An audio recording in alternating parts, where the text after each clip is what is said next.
Rogers here with ACE IoT Solutions. Today we're going to be looking at a project that ACE undertook with Dartmouth College, looking at better managing and better visibility for BACnet networks in large campuses. With me is Doug Plumley. Doug is a software architect for the campus services at Dartmouth. Doug, tell me a little bit about what you do at Dartmouth. So I'm a software architect to kind of run the gamut of working on IT infrastructure, like applications, software, but also get into the realm of writing code, automation. More recently, over the last few years, we've been getting involved with our building automation systems and specifically the BACnet networks and how we manage them.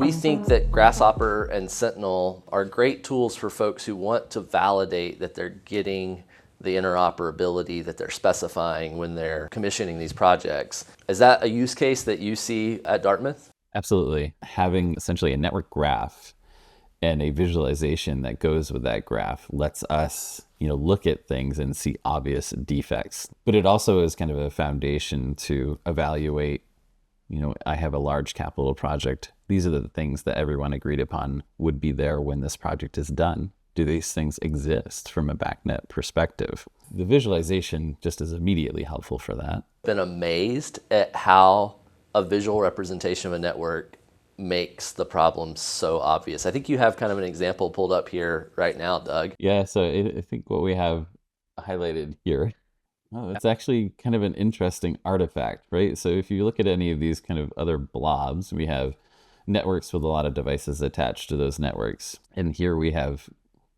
kind of some devices off in the corner here, hanging off a network, kind of dissimilar from all these other things. So what I would say is that we have some duplicate devices that are essentially appearing on more than one network when they shouldn't. So likely that network is completely somewhere else, but it has some device IDs that are superimposed on a network that's a valid network. Interesting. Further down, it looks like we have a network that is being routed by more than one IP router. For what's really helpful for me is a point-in-time snapshot of the state of your network. And you can kind of see that here. Right? So in some instances, issues that are issues today were not issues yesterday. And in kind of in an environment like ours, where there's massive amount of capital investment, things are constantly changing. And so with that in mind, when we have the ability to diff two captures, two states of the network and show it visually, we can kind of start reasoning about, all right, we have an issue today that wasn't there yesterday. What changed? And so in this case, we're showing a network that is being routed by two routers, and we can kind of see which router is the new one, right? That's resolved a lot of finger pointing for us. Right. Because now we have a tool that essentially says, all right, it's first come, first serve. We just need to know who wins and who needs to move on and change their configuration. And so this just immediately eliminates all of that. And so you can go back and look at exactly what sort of work orders were in your system on the day that this change was executed and know who was doing what where and immediately identify down to a few at least work orders like, hey, this is probably where this happened at. Yeah, so we have the ability to select a graph from a point in time. That gives you the state of the network. We can also run comparisons between multiple graphs, and this essentially gets spit off into a queue, which gets processed and essentially is running the diff between the two. Once that's completed, now we have this ability to go in here and select a comparison. It's a pretty decent sized data set when you start adding in all these devices from all these networks. And there are other data models besides graphs that might be more performant, but the graph is really what allows us to do these very discrete analysis, like what's the difference between yesterday and today, and you get a very clear result. Whereas if it was a more arbitrary application language, domain data model, then anytime we added a feature to the graph, we'd have to figure out how to differentiate those features between different days and all that. But because it is this graph under the hood, this knowledge graph, that's all very well solved computer science. And it's really cool that we can leverage that level of technology on this. We want to store the values of things over time because that lets us look back and forth and see how things have changed. And Grasshopper is essentially that. It's just in a different format. It's more complex, but it lets you reason about the network and the changes to the network in a way that substantially shortens the time to fix issues with the network. So Doug, another place where we think Grasshopper and Sentinel can be really helpful is in environments where your facilities and your IT teams sometimes struggle to communicate. Have you seen that use case play out at Dartmouth? Yes, I think there's always this IT versus OT mentality. I would say that's a solved problem at Dartmouth, but it is still prevalent in a lot of organizations, especially large organizations where you have teams dedicated. It's both a technical divide and a business divide in some cases. What Grasshopper lets you do is you have a conversation piece, right? So there's artifacts from kind of both of our worlds. The serial networks are represented with their devices. The routers that make those serial networks available to the IP networks are there as well. And so kind of you have both languages, if you will, in one visual. And you can point to things and talk about them rather than an OT person talking to an IT person about something they've never heard about, a protocol that really, from an IT perspective, is very alien, is very foreign.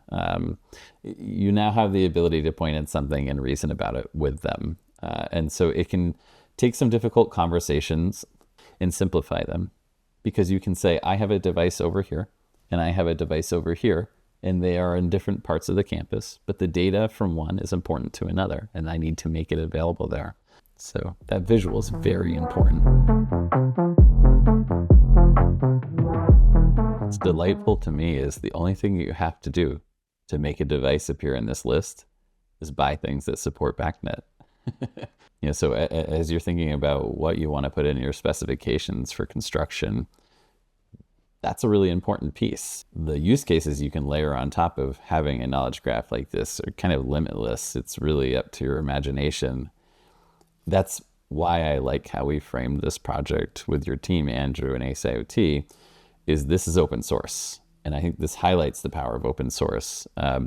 You can deploy this in your environment. You can make improvements to this. It's permissively licensed. And it just means it's accessible, right? So your investments into a platform like this are protected. Other components I really like is there's an underlying REST API that's powering this experience.